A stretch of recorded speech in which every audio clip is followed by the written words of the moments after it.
Ei, Carol.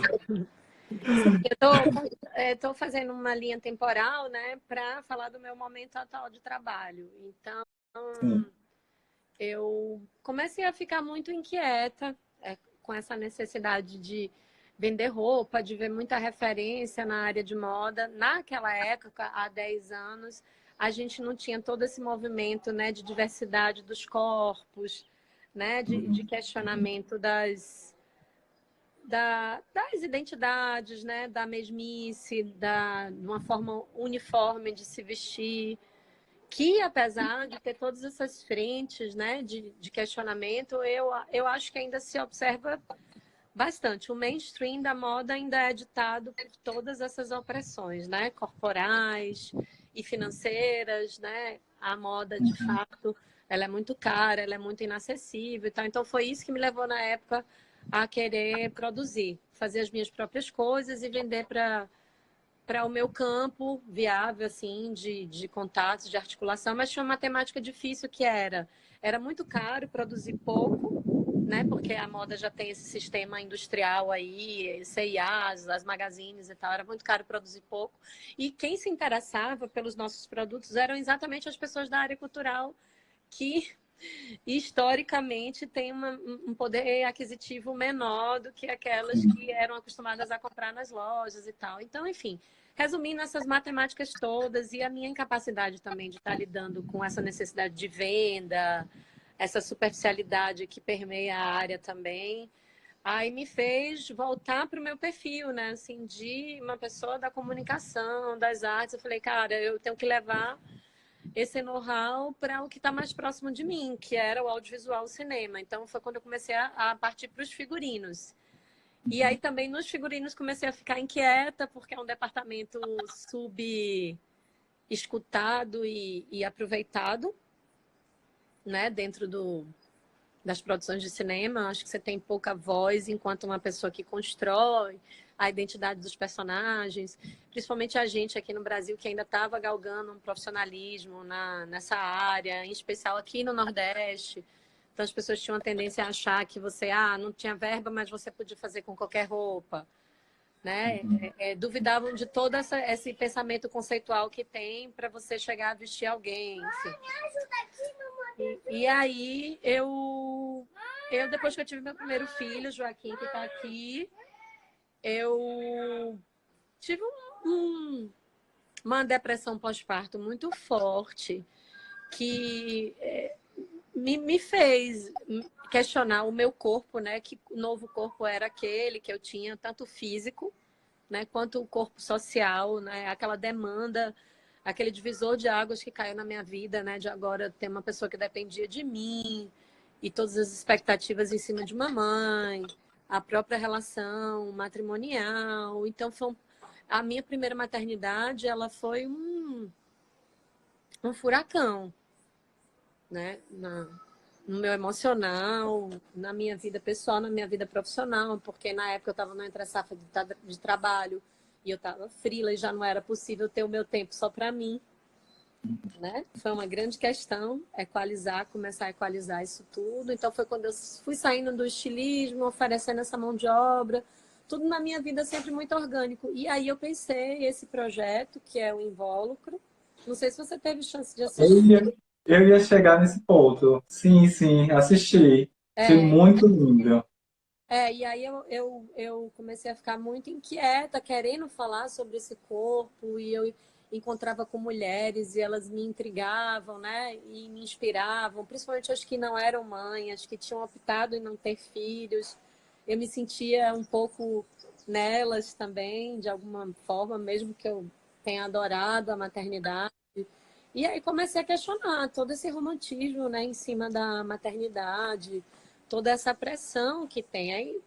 Aí pode até parecer, sei lá, vergonhoso, mas o meu maior contato, o meu contato assim carnal com o feminismo foi a partir daí, quando eu realmente comecei a viver na pele as diferenciações de gênero, o que é que isso implicava na minha vida profissional, na minha vida social, o quanto isso me tirava de cena, né? O quanto isso me desacelerava.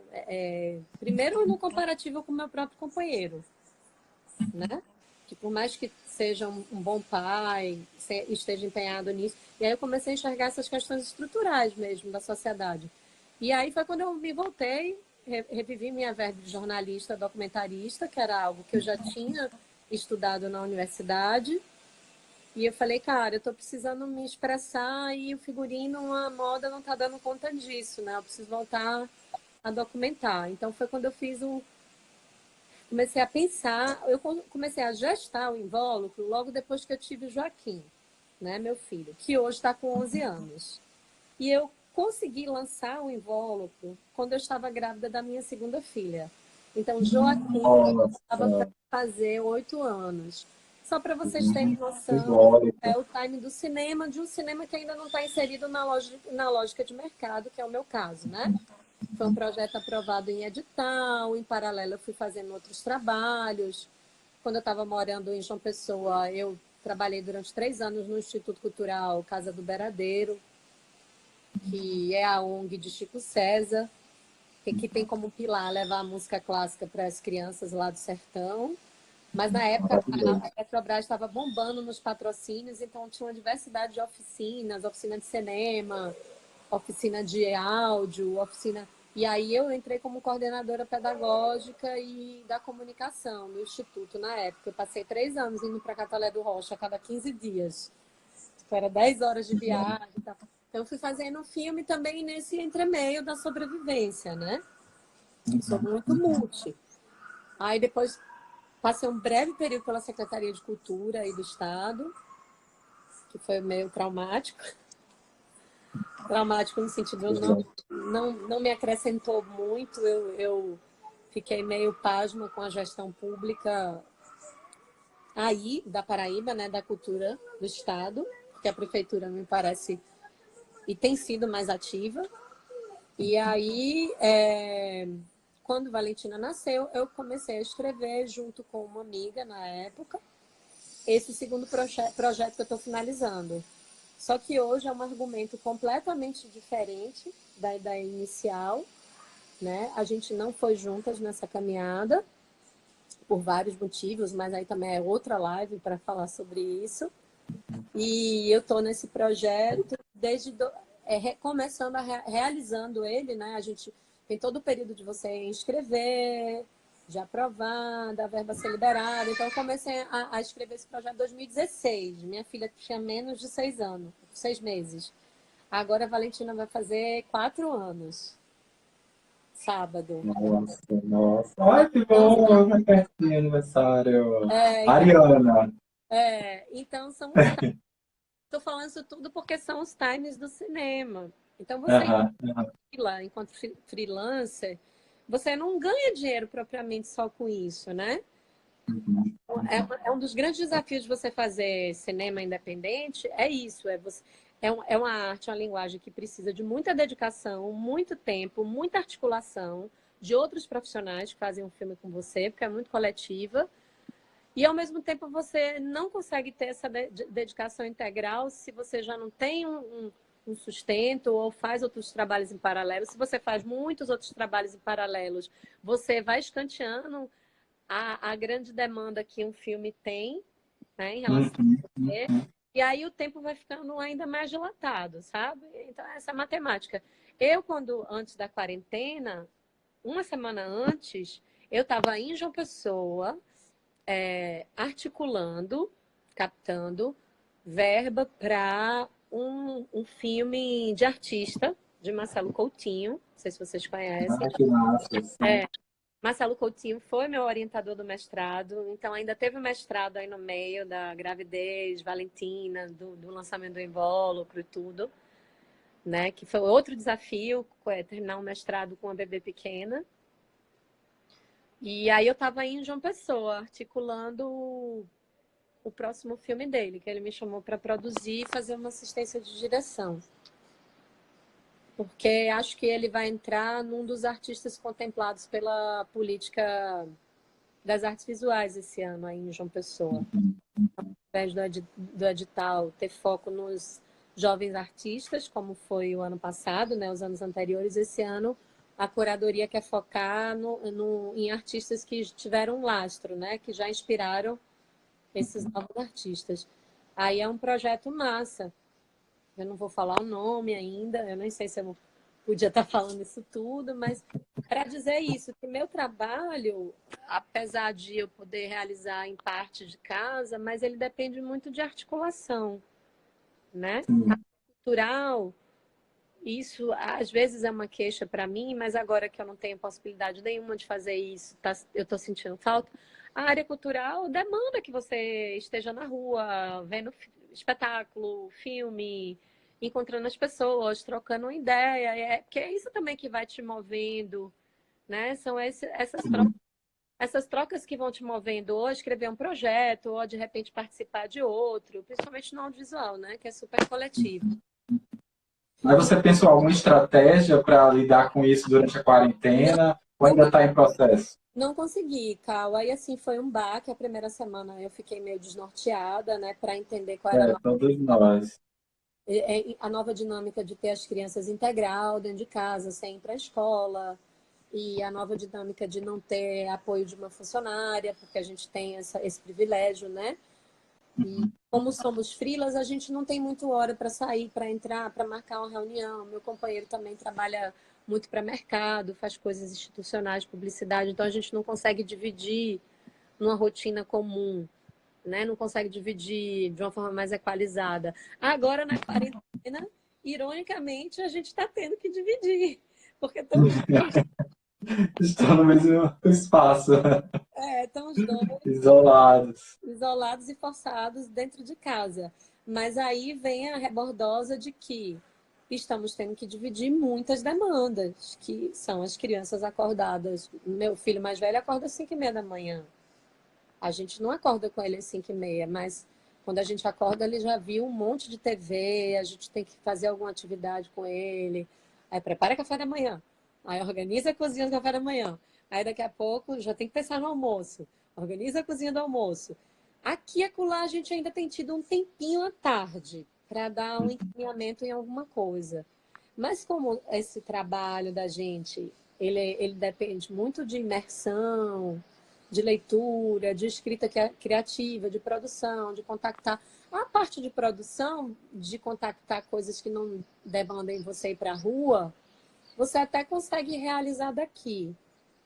Mas a parte essencial, que é o que pode te garantir uma continuidade de trabalho, né, de ganha-pão, que é você estar projetando, né, projetando, escrevendo projeto, escrevendo ideias, né, articulando isso, ou terminando algum projeto, que é o meu caso, que eu estou terminando esse filme, ela está muito comprometida na quarentena. Eu ainda não consegui encontrar subterfúgio, não sei se vai ter, porque a nossa realidade é essa, ter que lidar com as duas crianças, e é o primordial, né? Antes são eles, depois a nossa alimentação e saúde. E o tempinho que sobra, você tenta trabalhar, mas também bate o cansaço no final do dia. Eu não produzo muito à noite, não sei você como é. E aí, Não, eu tenho evitado trabalhar à noite, assim. Eu procuro dormir, relaxar para ter esse ciclo, né? Eu acho que o ciclo diurno para mim tem funcionado bem melhor atualmente. Antigamente eu já tive uma vibe de usar a noite, né? Meio que trocar o dia pela noite, mas hoje em dia eu prefiro, eu funciono melhor durante o dia. Acabei percebendo isso, né? E tem sido super positivo para mim fazer isso atualmente. até porque você, como professor de yoga, você deve ter contato com a medicina ayurvédica, um dos princípios da medicina ayurvédica é que o nosso biorritmo acompanha o biorritmo da natureza, né? A coisa do amanhecer e do anoitecer. Então, é Sim. cientificamente provado que você vai produzindo determinados hormônios, né? Para o acordar, para o desacelerar. Claro que tem pessoas que funcionam diferente, são exceções, vão na contramão disso, mas eu, em particular, nunca funcionei. É tipo perder noite estudando, sabe? É, perder noite trabalhando aleatoriamente, sem que seja um prazo, uma urgência limítrofe. uma coisa. Então, como eu tenho demanda de dormir muito, eu preciso dormir minhas 8 horinhas por dia mesmo. Não consigo dormir 6, 5, como tem gente que consegue. Aí meu dia de trabalho fica assim, bicho. E é uma das minhas grandes crises, assim. É o que eu fico de noite tentando me apaziguar, me acolher, sabe? Não, total, a gente tem que estar acolhendo esse momento, né? Amiga, me fala da tua prática de yoga. Tu me falou que tem uma prática de yoga bem antiga, né? Já são mais de 15 anos. Tem. Eu comecei, eu vou fazer 40 esse ano. Sim. Eu comecei com 21. Nossa, vai fazer 20 anos de yoga.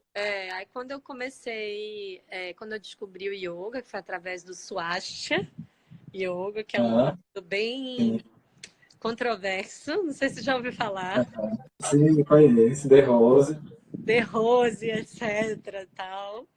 Então, eu vivi 2 anos muito intensos na unidade de yoga da Pituba, lá em Salvador. Na época eu morava em Salvador, né? E era jovem, e o Suasha era um yoga tântrico, voltado para despertar a sexualidade mesmo, né? E era muita juventude, ainda tinha essa coisa meio ideológica, assim, na administração de estimular mais os jovens mesmo a entrar, sabe? Depois que você sai, você vai ver a maluquice, assim. Não tô te ouvindo. Como é que funciona o. E Pronto? aí, quando você percebeu, e Não, você saiu, você permaneceu? aí assim, você ficava abduzido, porque eles pregavam que era universidades de yoga, né? Hum. Então, tinha uma série de atividades, não eram só as aulas. Tinha a biblioteca lá no espaço. Na quarta-feira, eu lembro que eu frequentava muito, tinha os sete chakras, que eram os círculos de energização. Então, Uau, todo mundo ia com uma frutinha, com uma comidinha, e aí tinha uma programação que já era gravada em CD do The Rose, e a gente fazia esse ciclo de energização em cima dos alimentos. uau, que bonito. Depois a gente comia. Então você começava a repensar a sua sociabilidade muito voltada para aquilo, porque era natural você não querer mais beber, você não estava mais no mood do que dos outros amigos estavam, né? No caso de estar fumando maconha, bebendo, de só se divertir comendo carne, essas coisas todas que você vai quebrando os paradigmas quando você entra no yoga. E isso na Swastika era muito forte, porque eles tinham uma programação voltada para isso, que era o Sat Chakra na quarta, tinha um dia que tinha almoço vegetariano na unidade, tinha as rodas de mantra, um dos mestres lá que morava em Salvador, era mestre Carlos, eu esqueci o sobrenome dele, depois vai me vir na cabeça. Ele era músico, então os satsangas com ele, Carlos Cardoso. Os satsangas com Carlos Cardoso eram fantásticos. Você saía, parecia que você tinha tomado Que alguma, maravilhoso.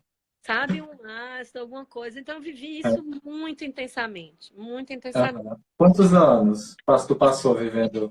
Em 2 anos, aí parei, fui morar em Londres um tempo. Em Londres eu não consegui continuar minhas práticas na época, mas aí outro parêntese. Quando eu voltei para Salvador, eu tentei voltar para o Suacha, e aí até comecei uma formação na época, só que aí bateu as questões ideológicas, administrativas começaram a me afastar.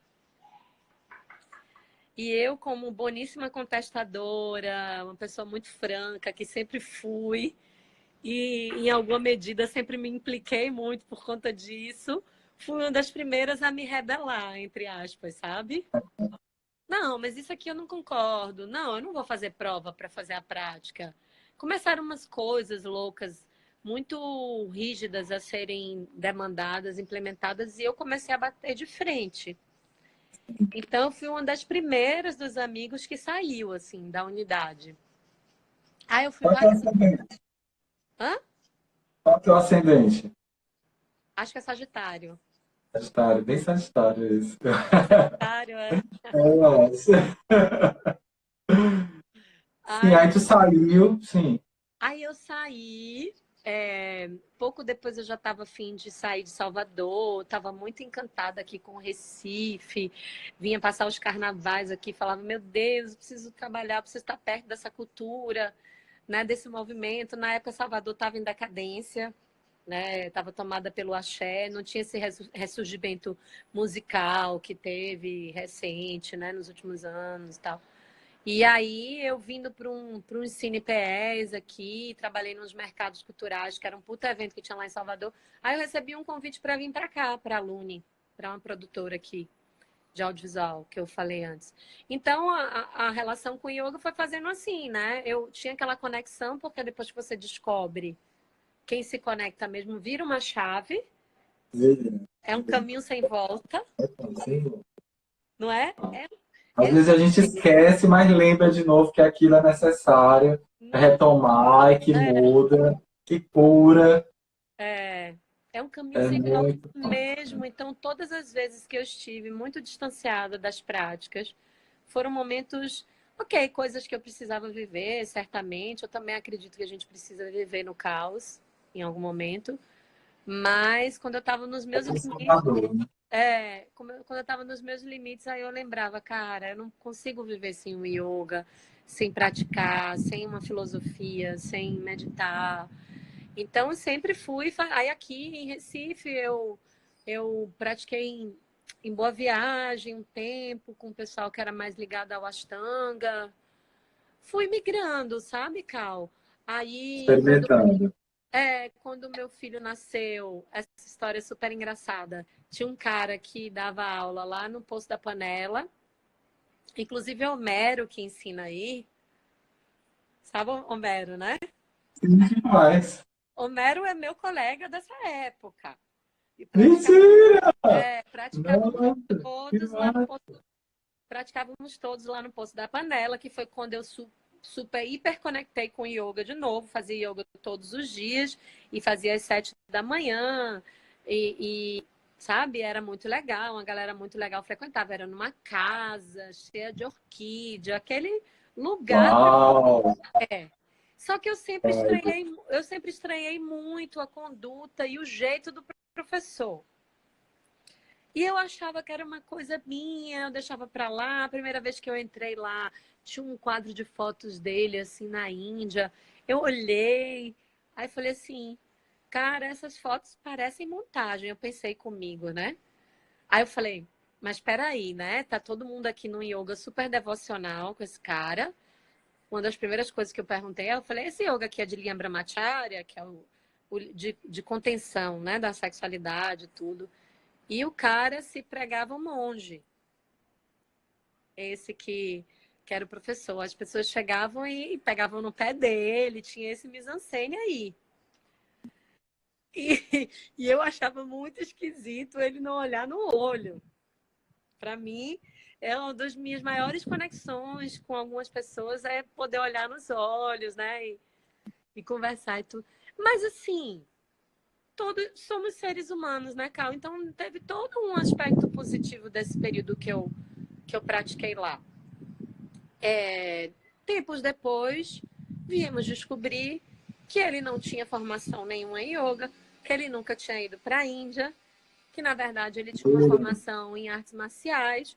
Por algum motivo psicológico de devaneio, ele queria assumir essa posição de monge. Nunca procurei entender por quê, mas aí eu não achei eu não achei que beirava a má fé e o charlatanismo, porque não tinha uma intenção financeira nisso. Eu mesmo, na época, vivia quebrada e falava, o nome dele era Munindra. Deve estar vivo ainda. Não sei se ele ainda se chama Munindra. Aí, muitas vezes eu chegava para ele, eu estava quebrada, eu falava, Munindra, não tenho como pagar esse mês. Ele, não, tudo bem e tal. Depois, as pessoas que eram mais devocionais a ele, que ficaram mais machucadas com essa história, né? Foram tentar investigar se tinha algum indício psicótico, né? Foram muitas mentiras envolvendo. E muita gente boa praticou bastante lá. saiu daí, como o Homero. Ele não se formou como... Mas a gente, eu, Ele Homero, acabou cumprindo um papel também, né? cumpriu. Nessas histórias. Eu, Homero e Giovana, a gente é dessa mesma época. A Giovana tá na época, servia uns cafés da manhã lá. E aí tem uma querida que hoje é professora de Ashtanga mesmo, Dani Meira, que também começou a praticar nessa época. Várias pessoas seguiram o caminho profissional, né? Foram fazer formação. Eu sempre tive muito interesse, mas sempre tive essa passionalidade aí com a área cultural, do cinema. Então eu achava que eu não conseguia dar conta de me dedicar muito às duas coisas. Eu sempre achei que o yoga demanda para você ensinar, né? Demanda você abrir mão de algumas coisas, né? Abrir mão do rock um pouquinho, mesmo que seja um caminho natural, mas eu não estava disposta ainda a abrir mão disso tudo. E hoje, mas hoje, assim, com muita maturidade, né, depois de ter transitado bastante, praticado bastante, eu entendo também que não existe uma lei de radicalidade. Ah, você não pode isso, você não pode aquilo, você só pode ser professor se você fizer assim. Eu entendo que existe uma construção que é orgânica, né, que você naturalmente não vai ser um professor que sua referência é viver embriagado, que sua referência é estar batendo um prato de carne toda hora e etc. Mas eu não acho que você precisa também não ter contato com nada disso para ser um professor de yoga bom, Sim. sabe? Então, como hoje, assim, com muita maturidade, essa minha percepção se ampliou, aí eu estou considerando fazer a formação. Ai, que massa! Bem, amiga. É, Muito, muito bom. Eu vou adorar esse caminho. É muito gratificante também. Eu acho que a gente cria também, tem outras descobertas quando a gente passa para esse lado do professor, né, do instrutor de yoga. Além da questão da sua própria prática, né? Na verdade, quando você faz essa troca, né, de conhecimento, você está ali nessa participação junto com as pessoas que estão dispostas a praticar com você, sua prática só enriquece. E vem outras questões que são sutis, que não, você não consegue expressar em palavras, não tem uma questão material, é uma coisa energética que sim. se cria.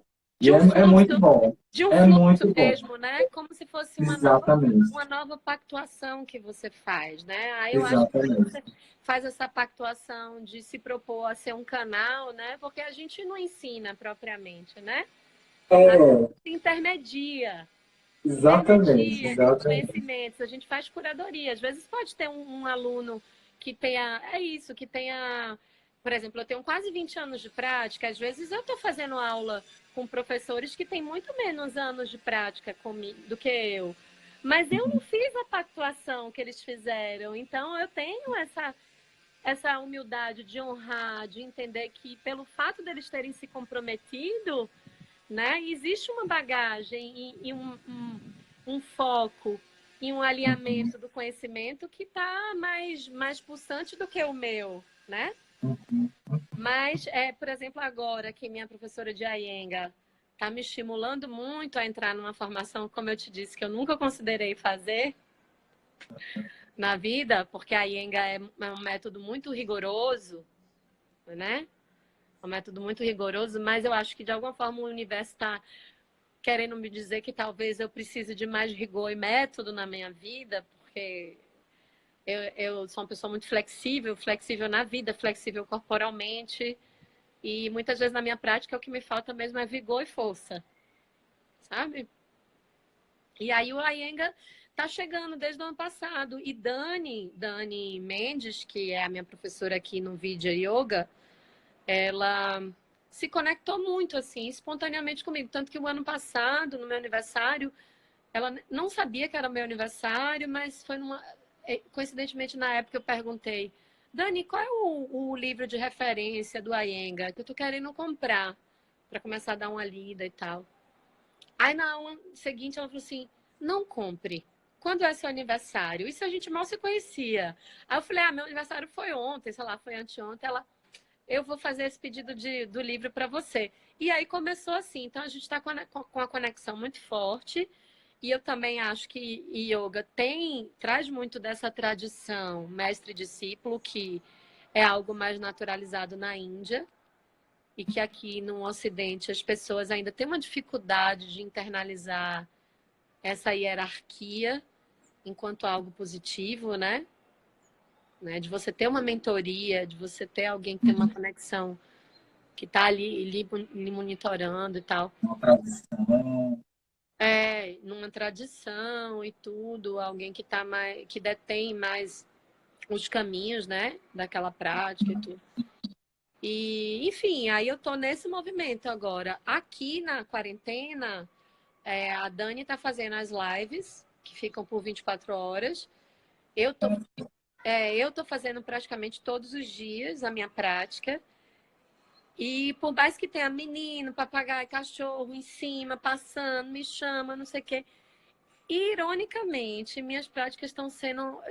Eu tô incorporando, aprofundando mais os asanas, né? A nomeação dos asanas, o estudo do yoga, do que quando eu tinha todo aquele movimento e espaço ideal para estar praticando, sabe? Então talvez Mas esse. eu acho que é com o tempo também. Eu acho que com o tempo você ganha essa naturalidade também. Eu acho que cada época reserva um conhecimento mesmo que você vai adquirindo dentro do yoga. Então, eu me imagino que daqui a uns 10 anos, coisas que eu talvez não tenha tanto interesse hoje de me aprofundar, provavelmente eu vou precisar para continuar na prática, né? Porque a prática é de um autodesenvolvimento, de autoaperfeiçoamento, né, dentro da prática, que aí a gente vai buscando os recursos, né? Mantra. Por exemplo, mantra eu não era muito próximo de mantra, mas hoje em dia chegou de uma forma tão linda e tão natural, que tem movido uma energia tão boa em mim, que aí eu estou muito ligado agora com o mantra. Então, eu acho que com o tempo a gente vai conseguindo, ganhando essa consciência que você falou, né? De buscar essas ferramentas e essas informações. Sim. A mantra um dos elementos do yoga que atrai mais os orientais de primeira, né? Principalmente quem é mais desconfiado, quem tem uma resistência à religiosidade, né? Associa já o Uhum, mantra a algo muito religioso. Eu lembro que sim. quando eu comecei a praticar há 20 anos atrás, eu tinha uma dificuldade com mantra, né? Ah, eu também, amiga. Eu tinha Primeiro muita porque eu queria, dificuldade com mantra. porque eu, primeiro eu queria entender o que estava sendo dito ali, Aham, que aham. danada eu estou repetindo aqui. Que viagem é essa? E a minha confiança não era plena. Aham, aham, É aham. pelo meu espírito contestador mesmo, com tudo. Não é desconfiado das pessoas, mas essa coisa contestadora. Eu sou uma pessoa que, ao mesmo tempo que eu acredito muito no ser humano, eu tenho muita dificuldade de me enquadrar em tribo. Eu sempre tive pavor de, sei lá, de mergulhar numa coisa só. Isso também é meio libriano, Tu, né? tu tá falando, pois é, tu tá falando, tá me descrevendo. Eu disse, gente, você é muito libriano. Então eu falava, ai não, eu não vou ficar aqui, ai, super devocional. E, Aham. e de repente a pessoa vem ai, eu tô pagando de yoguinha. Sabe essa dificuldade, essa luta? E aí, Aham. conforme, né, a gente tinha um mestre que era músico. Então, eu fui me envolvendo nos satsangs dele, porque eram verdadeiros shows.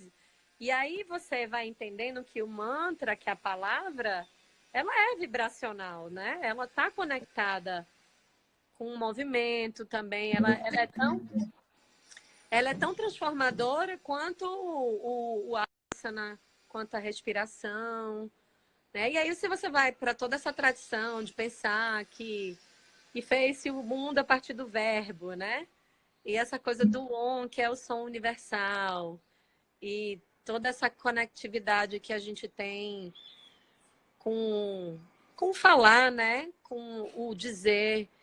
E aí você traz isso para o mantra, e aí você vai criando essa conexão, entendendo que é mais uma parte do yoga. Mas dentro das salas de aula comum, eu entendo que ainda é o mais complicado de você já ir introduzindo, né, para os alunos. Nossa, total. Muita gente tem muita dificuldade, muita gente barra com essa questão religiosa, né? E aí não quer falar, fica ou fica em silêncio, às vezes até questiona por que que eu estou usando esse recurso. Mas aí você vai também criando, esclarecendo, né, aos poucos e deixando a pessoa confortável também diante daquilo, já que para ela ainda não, ela não sente, né, necessidade, não sente conexão, a gente vai dando familiaridade, faz um Om um dia, depois aí faz outros mantras, e aí vai ganhando, né? Assim, vai explicando, né? Facilitando essa atividade, assim, de uma forma mais fácil, né? Para que ela entenda, né? Então, que ela entenda de forma E as pessoas mais entendem tranquila. que a invocação sonora, ela não necessariamente ela é religiosa, mas ela é energética, vibracional, E né? física também, porque você provoca toda uma estrutura, né, na boca para as cordas vocais, para modular aquela palavra. Então você acaba fazendo. É uma asana também, né? Que você movimenta a É. musculatura. Não, e aí também, a partir do momento que está todo mundo ali invocando um mantra, você está fazendo um alinhamento de um portal energético para começar uma aula. Sim, sim, As pessoas, claro, todo mundo dentro da sua diversidade energética, mas você tenta encontrar um ponto em comum de união ali da turma para a turma começar aquela prática. sim, Então, sim. eu entendo muito assim, foi muito bom quando eu internalizei. Eu não sou musicista, acho que para quem é musicista deve ser muito mais delicioso, né? Se voltar. Pois é, também não sou, adoraria. Adoraria fazer uma live com o Satsanga. Você acompanha Pedro Kupfer? O Pedro, eu não vi ainda a live dele, eu vou procurar. Ele está postando vários vídeos no IGTV, cantando com violão. E aí, Ai, que massa! e aí faz um mantra, e aí depois fala devagar e tal. Depois dá uma olhada lá. Ah, vou olhar, assim. Amada, deixa eu te fazer, assim, é uma pergunta meio geral, mas que para a gente todos a gente não sabe dizer o que, é que vai ser depois dessa quarentena. Mas eu tenho percebido que uma mudança está acontecendo, né? Na verdade, tudo se voltou para que esse momento que a gente está vivendo ele acontecesse. E acontecesse para isso, né? Para a gente mudar a nossa visão em relação ao que está acontecendo, às nossas vidas, ao planeta. Então, é uma grande transformação planetária que culminou nesse momento. Aí eu te pergunto, o que é que tu acha que vai ser esse cenário pós-coronavírus, pós-pandemia, pós-isolamento? O que é que tu acha que vai vir depois de tudo isso? O que é que tu espera que venha também, né? A sua intenção também de que mude para onde essa mudança iria? Cal, eu tenho uma tendência muito yin yang na vida. Acho que isso é a balança de Libra também, né? Você se Uhum. identifica com isso. Total. Tem horas que eu estou muito positiva, porque eu sinto vibrar no meu corpo, no meu sensitivo, né? No emocional. O quanto essa situação limítrofe, que em especial nós brasileiros nunca passamos, ela tá forçosamente nos fazendo repensar os modos de vida, né? A maneira que a gente se relaciona, as condições, as relações de trabalho, quanto tempo a gente dedica a isso, que corrida maluca é essa, né?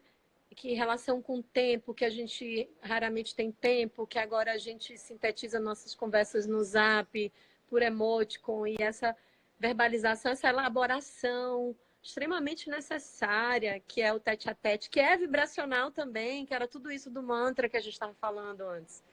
Né? É vibracional essa troca, essa conversa. Quando você cria um campo de conexão com alguém, né, como a gente tem, eu acho curativo pra caramba. E eu estou refletindo muito o quanto as pessoas vinham se privando disso. Né? Eu me questiono se esse vai ser um dos fatores de transformação.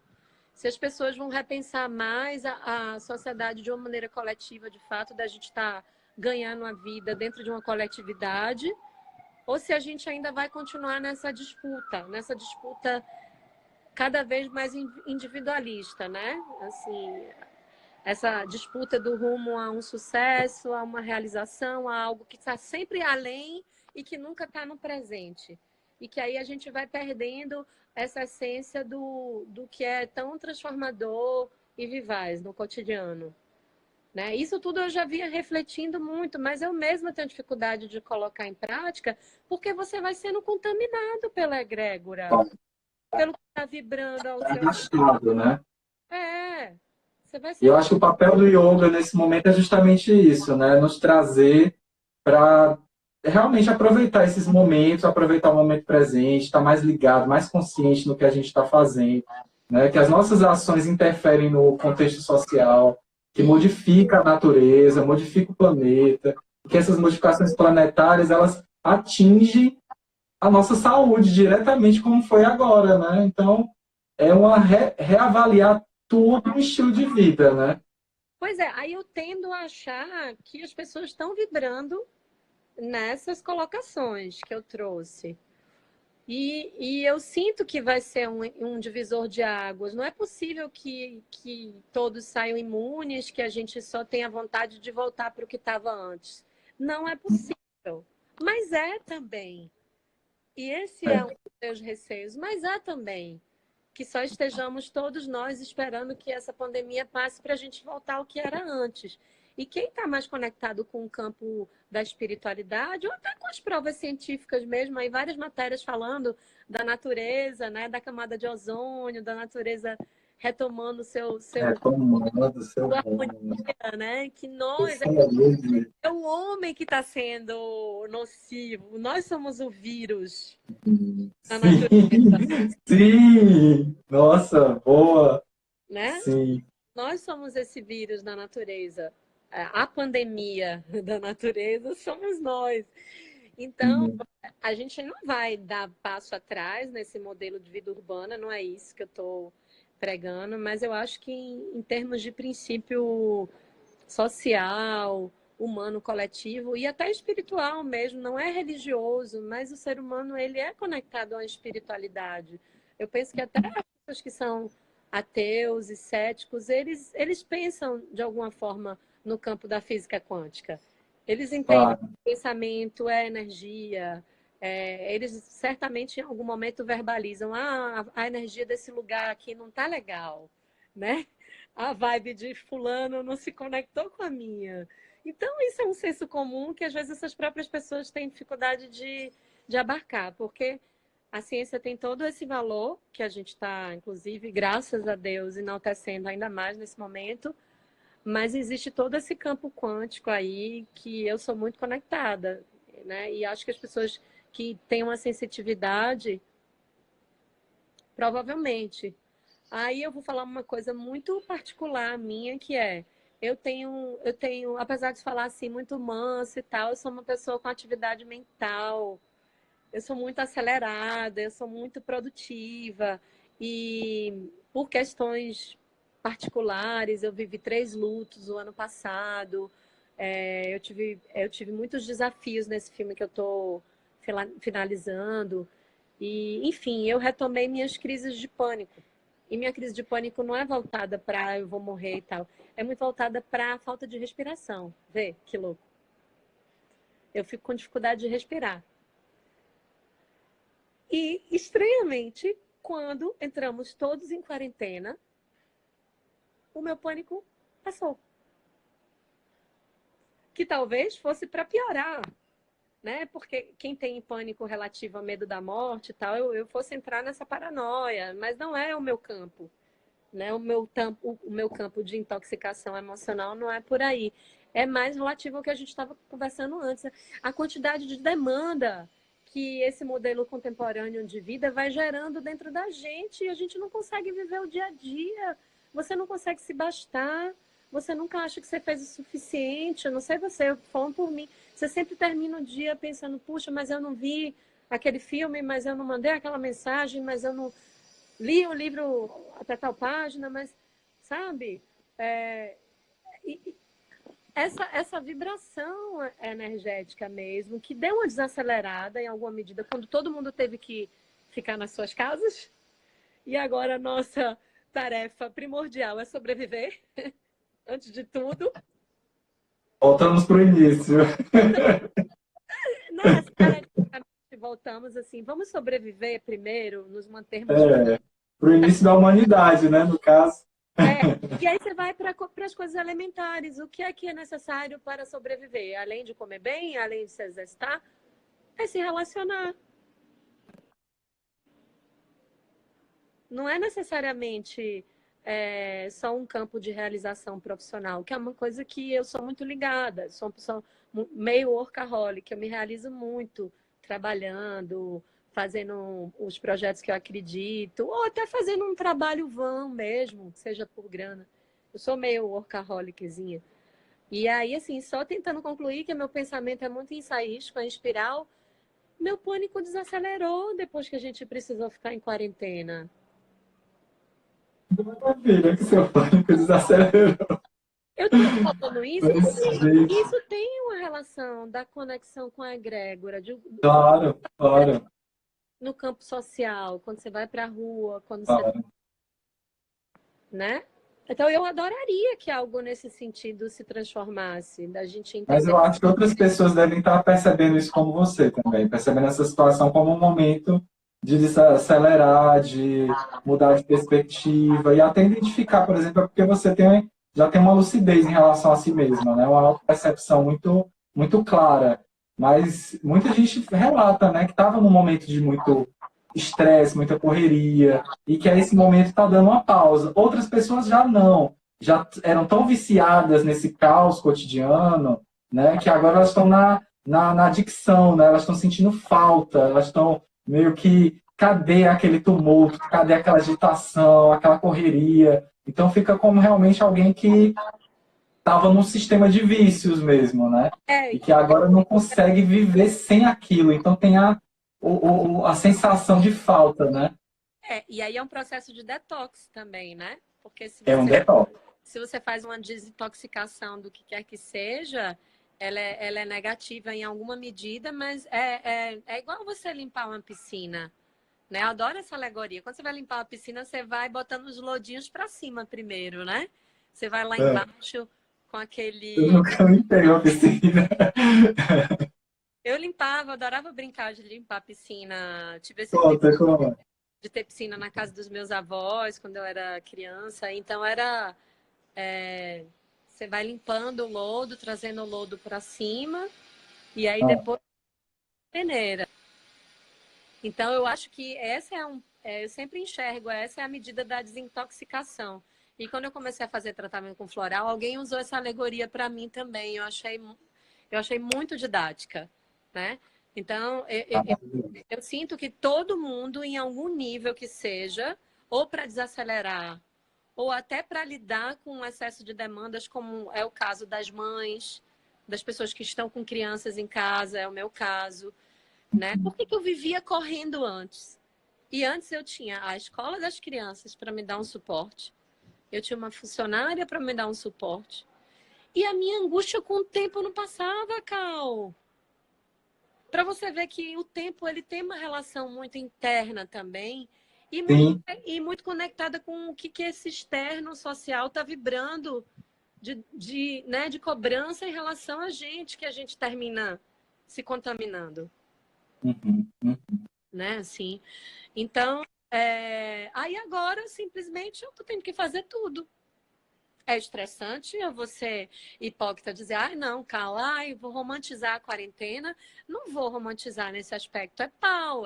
Eu gosto de cuidar da casa, eu gosto de cozinhar, mas quando isso é uma obrigação militar, assim, diária, isso é meio aprisionador. Mas aí você começa a refletir também, né, sobre o trabalho das diaristas.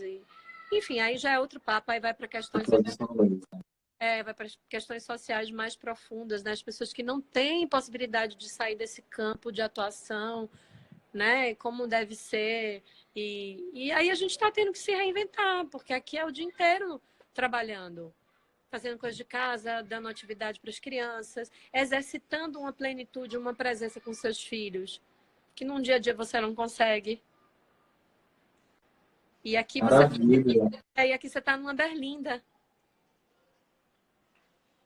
né? Então, você se vê muito mais claramente quando você não consegue exercitar essa plenitude. Nos outros dias, você naturaliza tudo. Fora do... Uhum. Você naturaliza tudo. Mas, enfim, eu falo pra caralho, Cal. Eu acho que, enfim. Eu amei, amei essa conversa. A gente precisa ter mais conversas como essa, não necessariamente nesse formato aqui, né? É, Principalmente presencial, por favor. Quando isso tudo passar, vamos nos encontrar, vamos nos abraçar vamos. e vamos botar o papo em dia. Eu amei demais, Carol, amei. Se a gente fizer outra dessa, a gente pode tematizar. Porque Bora! dois librianos que falam sobre muitas coisas, Ah, arrasou! aí claridade as coisas vão entrando e tal, e eu tento devagar mesmo, sabe? Ai, mas eu amo, eu amo, eu amo, eu amo. Agora o Instagram ele tem um limite, né, de horário, então a gente vai encerrar por aqui. Eu quero agradecer demais por você ter aceito o convite, muito grato, amei mesmo. E aí Agradeço. E quando a você, gente, quando você me convidou dessa forma mediada, aí eu trouxe, não sei se você viu o que eu escrevi, eu tô lendo um livro, tô lendo vários livros ao mesmo tempo, sim. relacionados, né? Que se chama Estética Relacional. Ai, que massa. Estou refletindo sobre a arte contemporânea dessa perspectiva, né? Que uma das grandes questões hoje da arte contemporânea é o relacional, né? Uhum. A representatividade e tal. E aí, quando você me chamou, ai meu Deus, essa conversa vai ser mediada, que eu tomei um susto. Aí eu falei, não é com isso que eu tô aqui. Aí eu trouxe um trechinho lá no post, Oh, vai foi show, eu amei. viu? Gratidão, viu, amada? Pois sigamos aí, Espero mantendo a boa conexão, a boa energia e que isso tudo vai passar, né? É só um momento mesmo para a gente reavaliar muitas coisas, mas que vai passar. Não sim, é algo que, como várias coisas já passaram, né, em nossas vidas, várias crises a gente teve que gerenciar. Essa é só mais uma e que vai também trazer coisas positivas, eu acredito, coisas negativas também. Mas a gente vai lidando com isso à medida que as coisas forem aparecendo, dando as mãos, se unindo, mantendo essa força coletiva, né? E sabendo que somos mais fortes juntos, né?